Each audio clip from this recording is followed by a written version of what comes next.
दुकान में भाई साहब, दुकान के अंदर तो जितना सामान आएगा और जितना सामान बिकेगा वो पैसा सर्कुलेशन में जाएगा तो जीडीपी बढ़ती है। अगर आप स्कूल में पढ़ते हो, सरकारी स्कूल में पैसा खर्च नहीं होता है, जीडीपी नहीं बढ़ती है।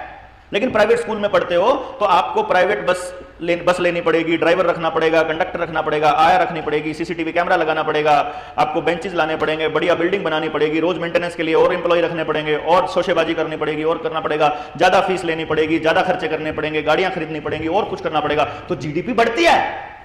यानी प्राइवेट स्कूल जीडीपी बढ़ा रहा है, सरकारी स्कूल जीडीपी घटा रहा है। खेती में अगर आपके हैं, हाँ, इसीलिए सरकारी खत्म हो रहे हैं, प्राइवेट बन रहे हैं। अगर सरकारी अस्पताल में जाओगे तो वहां पर अगर वैद्य जी गांव में होंगे, वो बता देंगे आपको कि किचन में ये सामान रखो, इससे बीमार नहीं पड़ोगे, ये वाली चीजें खाओ, ये वाली चीजें नहीं खाओ, ये ठीक रहो तो आप ठीक रहोगे। आपको पेट में दर्द हुआ, अगर आपके पास देखो, अगर आपके पेट में दर्द हुआ और आपने कहा, क्योंकि टेलीविजन में रोज की रोज ये आ रहा है, डालो इसमें, डाल दो गर्म है, हाँ ठीक है डाल दो, अगर इनमें भी डाल दो। मान लो आपके पेट में दर्द हुआ, आपके गांव में 4 वैद्य हमने तैयार कर दिए जनता सरकार मोर्चा ने। पेट में दर्द होते ही आपने फोन किया वैद्य जी को, वैद्य जी पेट में दर्द हो गया, वो कहेंगे भाई वहां एक ऐसी करके एक चूर्ण रखी होगी वो खा लो, या अजवाइन रखी होगी, उसको मालूम है इस मौसम में क्या खाने से क्या होता है, तो वो जैसे ही फोन करोगे सबसे पहले पूछेगा क्या खाया था रात को, ये खाया था, उसको पता लग जाएगा इसकी वजह से इसका कौन सा बैलेंस बिगड़ा है, क्या चीज खानी है, रसोई में जो आइटम रखी होगी बोल देगा वो खा ले, वो खा लेगा, पेट दर्द ठीक हो जाएगा, जीडीपी नहीं बढ़ेगी। ठीक, अब पेट दर्द हो गया, लेकिन टीवी में लिखा हुआ है कोई भी दिक्कत आने पर डॉक्टर से संपर्क करें, बिना डॉक्टर की सलाह के कुछ ना खाएं। अब यहां से जाएंगे, अब जाओगे डॉक्टर के पास, पेट में दर्द हो गया, अब बच्चे का मामला है, बाप को लगे कोई टेंशन ना हो जाए, बाप ने उठाई गाड़ी, जैसे ही गाड़ी के सलफ मारी, जीडीपी बढ़ी। ठीक, डॉक्टर के पास आए, डॉक्टर की पर्ची कटेगी 500 रुपए की, जीडीपी बढ़ी। डॉक्टर लेटा, वो बच्चा लेटा, डॉक्टर आया, पेट पे हाथ लगाया, हार्ड हो रहा, अपेंडिक्स लग रहा है, गड़बड़ लग रही है कुछ, उसको बेचारे को हो रखा फूड पॉइजन। मेरे बेटे के साथ हुआ है ये, मैं बता, ये मेरे घर में हुआ, मुझे लगा कि यार दिखाना पड़ेगा। ये आज से 11 साल पहले की बात है, मैं चंडीगढ़ में नया नया आया था, मतलब 11-12 साल पहले, तो 2012 में कि 13 में कुछ ऐसा ही इंसिडेंट रहा होगा। उसको पेट दर्द हो गया रात को एक बारी, तो मैं गया डॉक्टर के पास गाड़ी उठा के, उसको कहाँ लेके जाऊँ मैं, तो बैठ तो है नहीं शहर में चंडीगढ़ में, तो मैंने फोन किया जो लोकल मेरे स्टूडेंट्स थे उनकी मदर को, मैंने कहा जी यहाँ पे सबसे बढ़िया डॉक्टर कौन है, मुझे तो बढ़िया डॉक्टर ढूंढूंगा मैं तो। वो बोला जी अस्पताल बढ़िया है। अब वो मैं जब गया तो वो अस्पताल इतना बड़ा था, मैं उसकी एडवर्टाइजमेंट नहीं करना चाहता, मैंने फेसबुक पे लिखा हुआ फोटो के साथ, तो मैं गया वहां पे डॉक्टर के पास, जाती पर्ची मारी उन्होंने, तो देखे मैं देख रहा हूँ पूरा सीन।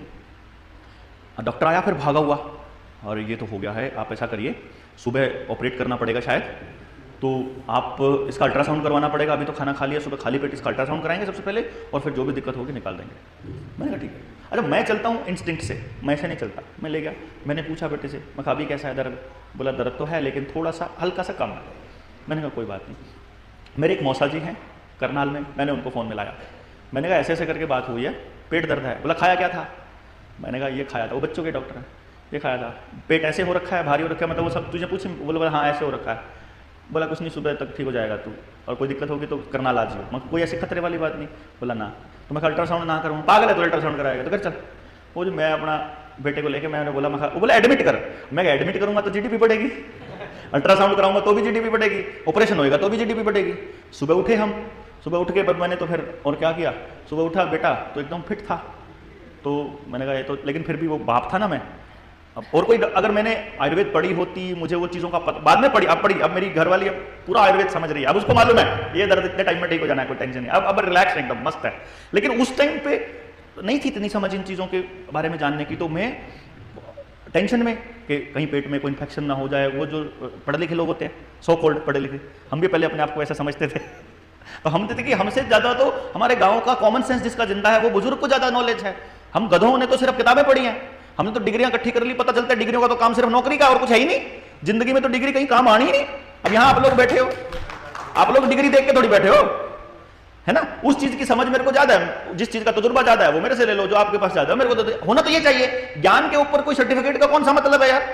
तो मैं सुबह सुबह उठ के, मैंने उठते ही सबसे पहला काम किया, सारे काम बंद करे, मैंने गाड़ी में सेल्फ मार के जीडीपी बढ़ाई, और मैं सीधा अपने करनाल आ गया अपने मौसा जी के पास। मेरे मौसा ने अपने नंबर एक फ़ोन किया बड़े सर्जन को, वो सर्जन गया, बोला मैंने फ़ोन कर दिया है, तेरी पर्ची नहीं कटेगी, तू जाके मिल। करनाल के सबसे बढ़िया सर्जन के पास हम लोग गए, सर्जन ने हाथ लगाया, अरे रात को कुछ कबाड़ा खा लिया था, फूड पॉइजनिंग थी, कुछ नहीं, चल मौज कर। मैंने कहा रात काट दिया था अपना तो बेटे, बढ़ गई थी जीडीपी, क्योंकि उसी से बढ़ेगी भाई। आप अगर अपने जीवन को, अपनी खेती को पशु आधारित बना लोगे तो खाद के लिए पशु नहीं चाहिए, अपना बीज खुद बना लोगे तो बीज के लिए कंपनी पर निर्धारित नहीं रहोगे, पानी का अरेंजमेंट ऐसा कर लोगे कि स्टोर कर लो और फिर अपना पानी इस्तेमाल कर लो, बिजली के ऊपर निर्भर नहीं रहोगे। आप बिजली पर निर्भर नहीं रहे, कंपनी पर निर्भर नहीं रहे, ट्रैक्टर पर निर्भर नहीं रहे, क्योंकि आपने अपनी खेती खुद करनी शुरू कर दी, तो जीडीपी जीरो बढ़ेगी भाई, समझे नहीं?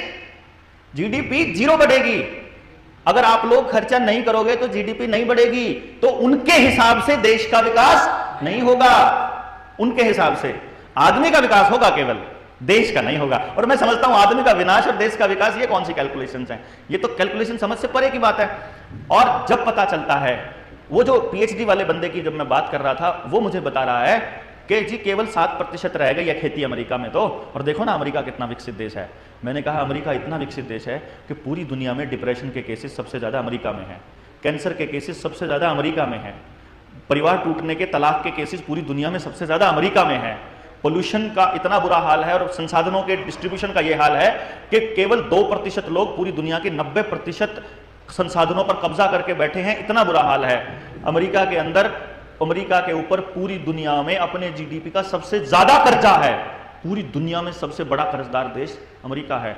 और किसानों की खेती छोड़ करके, क्योंकि वो दुकानदारी में चले गए तो उससे आंकड़े बढ़ने लग गए, आंकड़े बढ़ने लग गए तो देश विकसित दिखने लगा। तो उन्होंने ये कहा कि किसान अगर खेती छोड़ेगा तो देश का विकास होगा, और नई पीढ़ी के दिमाग में ये डालना स्टार्ट कर दिया कि किसान के खेती छोड़ने से देश का विकास होना संभव है, फैक्ट्रियां आने से देश का विकास होगा। ऐसा हमारी नई पीढ़ी को समझाने की कोशिश चल रही है, और वो लोग कामयाब हो जाएंगे यदि हमने आज ही अपनी बात को जोड़कर दहाड़कर बोलना शुरू नहीं किया तो कि तुम्हारी जबरदस्ती नहीं चलेगी, तुम्हारे जीडीपी के आंकड़े नहीं चलेंगे, हम तुमको बताएंगे जीडीपी कैसे बनती है। अब हम इस पे अगर